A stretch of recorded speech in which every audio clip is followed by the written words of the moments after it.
Thursday in Minnesota, thousands of people attended vigils for Philando Castile. A massive crowd gathered outside the Montessori school where he had worked. For the second day in a row, another crowd gathered outside the governor's mansion in St. Paul, where Castile's girlfriend, Diamond Lavish Reynolds, spoke out. She's the woman who live-streamed the aftermath of her boyfriend's shooting while she was still in the car with a police officer pointing a gun at her dying boyfriend, and her 4-year-old daughter in the backseat. She narrated as her boyfriend lay dying next to her. On Thursday, she spoke outside the governor's mansion.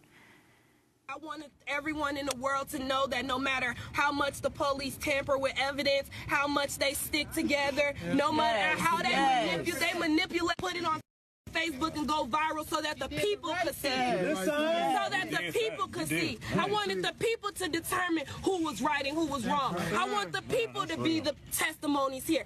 All of us saw with our eyes. Only thing you guys didn't see is when he shot. And if I would have moved while that gun was out, you would have shot me too.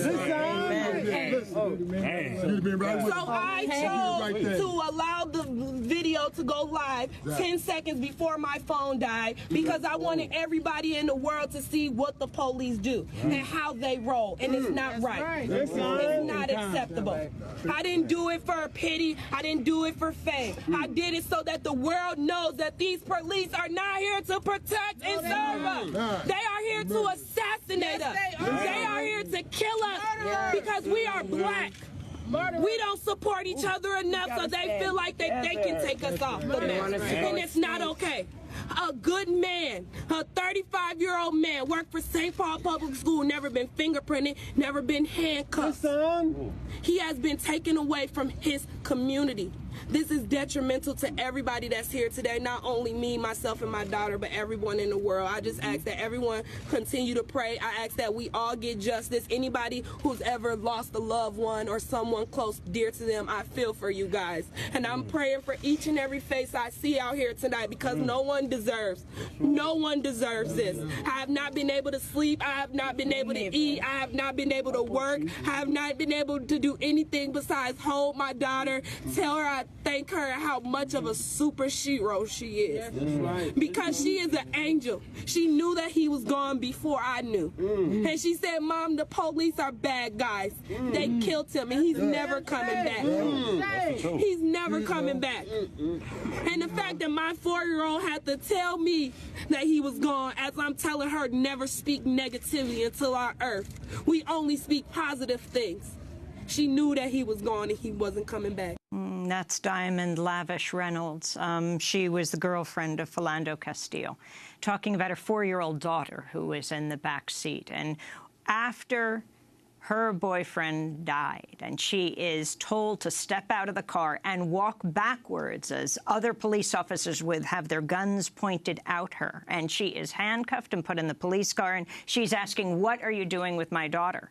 And then she is put in the car next to her as she weeps, realizing, this is Lavish, that her boyfriend is dead. What does her little daughter say, Mark? Oh, my God.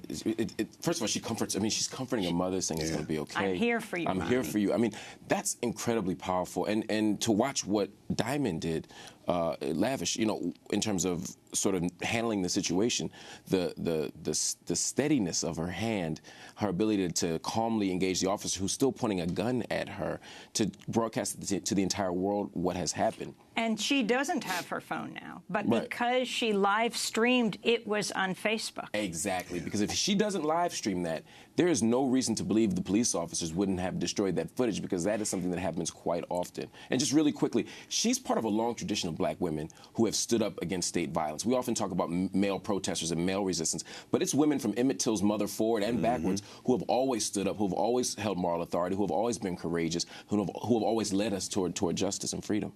And when you looked at the image, Graham Witherspoon, you're a former cop, you're a retired detective.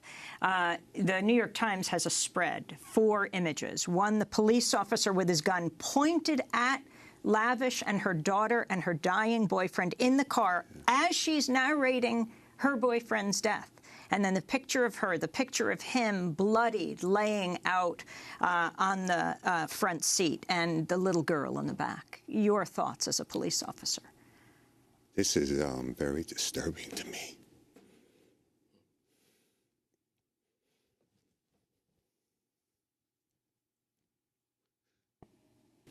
Why do people have to be subjugated to this kind of behavior? Why does a 4-year-old child have to sit and watch a man who has cared for her summarily done away with like he was a roach? There were laws in North Carolina protecting slaves because they were chattel. 2 white men who had killed a slave on their plantation were tried and sentenced to death for butchering a slave in a barn in front of the other slaves in the 1850s. Their sentence was death for killing chattel. Animals in this country have more rights than black people. When we were chattel, we had some protection. We're not seeing it here.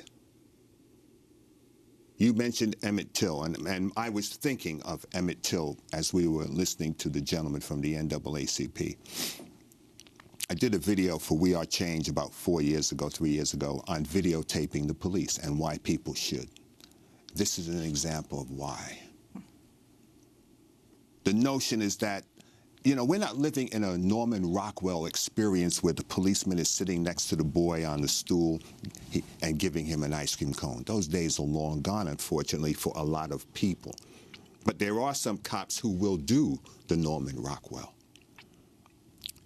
But for a 4-year-old child to be sitting in the car, to see a police officer firing shots into someone, for her to witness a murder like that, it's not just the fact that this man is dead.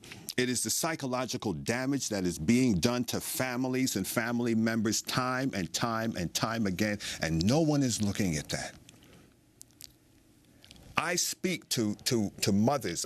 There's a 13-year-old boy in Brooklyn right now whose father was murdered by a police officer in Brooklyn 13 years ago, and that police officer has yet to face charges in the killing of Carlos Lopez. His son is suffering from depression because his father died a couple of months before he was born. He doesn't even know who his father was, and his father was not even committing a crime when he was murdered. But it was covered up by Charles Hines and by the police department. But people are living, and they have to live with these traumatic episodes, and that's not even being addressed. How do we as a people go forward? Whether we're black people, white people, how do we as a nation go forward when we can see innocent people damaged, and it's virtually a news clip for the week until there's another episode? We're going to come back to this conversation as we break. You're listening to Watching Graham Witherspoon, who is a former police detective, also was a patrolman on the streets for many years. Also our guest, Mark Lamont Hill, who is the author of Nobody. That's his brand new book, Casualties of America's War on the Vulnerable from Ferguson to Flint and Beyond. And joining us still from Baton Rouge, and he'll stay with us for the hour, Mike McClanahan, president of the Baton Rouge NAACP. We're